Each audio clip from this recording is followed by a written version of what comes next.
Good evening, everyone. My name is Bailey Theado, and I'm currently a senior here at the Gallatin School of Individualized Study, and I conducted my fellowship outside of Lilongwe in Malawi, where I did research to understand how community-based organizations understand and advocate for the basic economic and social rights of children.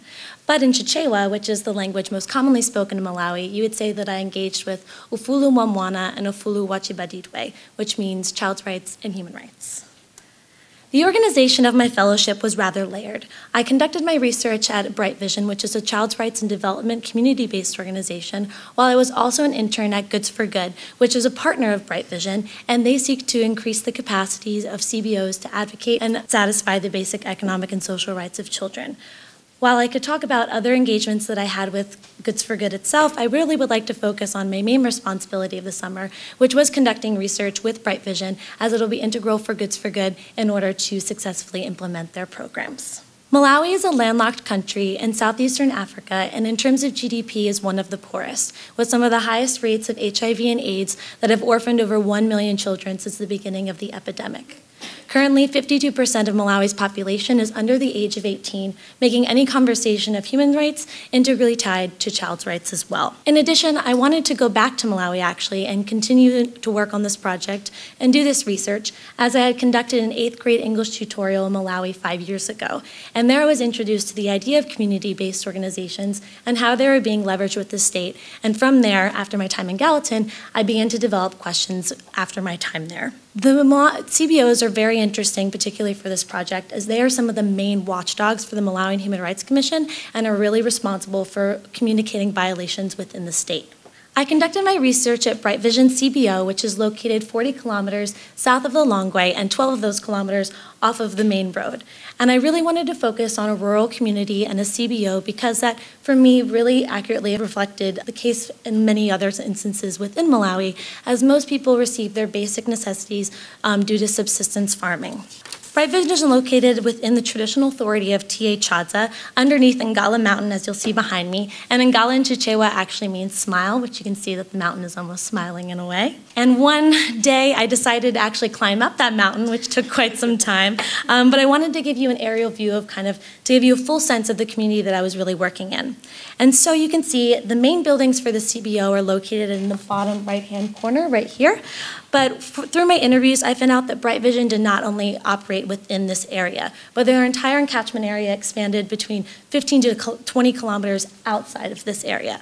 I worked very closely with the CBO founder and director, Stanley Chipota, who I'd like to extend a big thank you to right now, because in addition to Goods for Good, we really kind of struggled to go through the different traditional structures that I had to approach before I could even think about actually doing the research and approaching the community with all the questions that I had.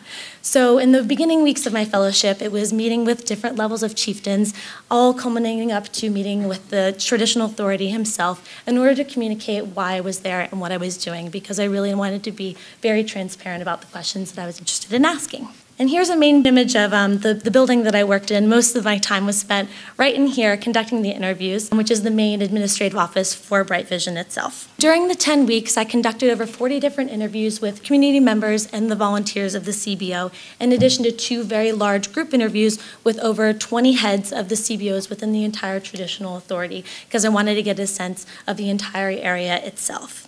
But when I think about the summer and the questions of what did I learn, what did I unlearn, I feel like we might even be here till midnight. So, but in the interest of time, I really just want to focus on 3 different things, because the interviews were all individualized, they were semi-structured, but they really expanded on a wide range of child's rights issues.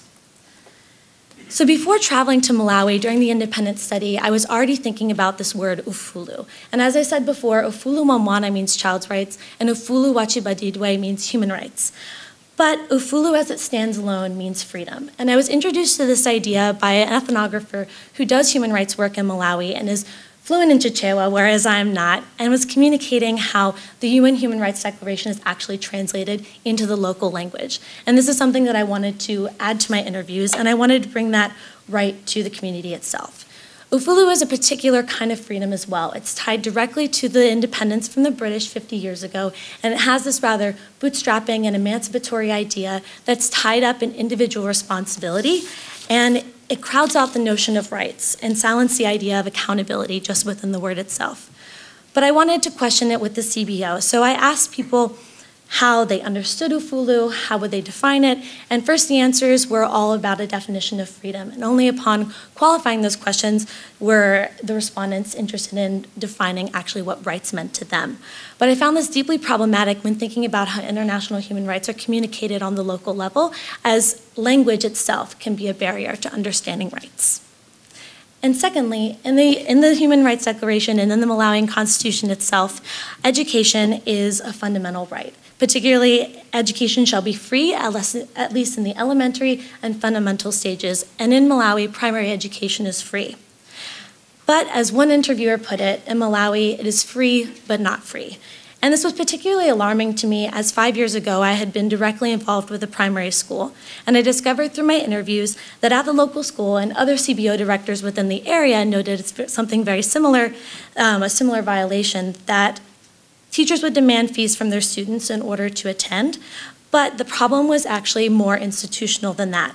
At the end of each grade, students must pass an entrance exam in order to progress within their education, but they have to pay for the printing of that exam. So violating the rights of the children that are not even able to afford the small printing fees, and they can't progress in their education. The CBO was seeing that most children remained at standard 1.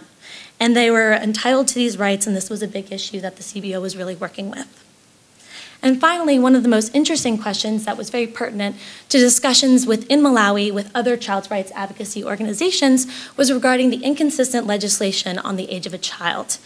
So for example, the most recent Child Protection Care and Justice Act in 2010 defined the age of a child as 16, whereas other pieces of legislation will say 18, and in regards to different child labor laws, depending on the industry, it's even younger. So I wanted to take these efforts and discussions just one step further to the CBOs who are responsible for reporting the violations and working directly with children every single day and see how they define the age of the child. And the answers varied greatly. The youngest I heard was the age of 6, with the oldest being 21, where most respondents focused between the age of 10 and 13, and some respondents noted that they understood that the age was 18, but they believed that it was something else. And I really believe that this is an incredibly important issue in addition to following consistent legislation when that happens, as I hope that in the upcoming months that moves forward, but that it really needs to be communicated at the community level with the people who are responsible for identifying. But the biggest question that I really struggled with this summer is, are international human rights really the appropriate framework? As I saw issues with translation, silencing, economic and social rights as entitlements, and implementation is incredibly weak. But I struggled in my interviews, for example, when we'd be discussing the right to food and adequate standard of living, but in the face of a community that was fighting for its daily survival, rights at some point seemed like a luxury. The CBO struggled with this as well in their daily engagements, as they were focusing on on the primary responsibility of keeping the most vulnerable children through survival. And they wouldn't always frame it within a rights context. But they're also focused on the survival of their organization, which had other consequences for their own resources. However, I do think that there is an opportunity to strengthen the existing mechanisms. For example, CBO leaders and volunteers only receive training from the government and civil society organizations every year or so on rights, except there's a complete cycle of new volunteers and new people coming and working at the CBO that aren't adequately educated, and that could be strengthened. So moving forward, I have continued engagement with Bright Vision upon returning, which is really exciting. And while I was there in discussion with the 20 CBOs within the entire TA of Chadza, they really saw that one of their programmatic issues was that they weren't encouraging the children in their community to really know their rights, whereas the volunteers had a sense they believed that the children needed to know as well. So I've been helping them draft a proposal for funding for a rights-based education in their local primary schools upon my return to New York. But in addition, this research has been incredibly integral to my studies at Gallatin of human security, which focuses on the idea of freedom from fear and freedom from want. And engaging with these economic and social rights issues really helped me understand and conceptualize the idea of freedom from want at a grassroots level. And I really learned how valuable it was to spend time doing qualitative fact-finding human rights research and speaking with people directly day to day and becoming a part of a community. But in the future, I hope to prepare a paper that includes a risk analysis for the CBO and for Good on what the issues the communities are facing, but also to speak about how rights are really misunderstood and understood within that community context. And with that, I'd like to say thank you so much to Gallatin, to Bright Vision, to Goods for Good, for all these organizations that are involved, because it was an incredibly enriching experience that I still think about every day. And today I'm even wearing the dress that I got made in Malawi. So it stays with me all the time. Thank you.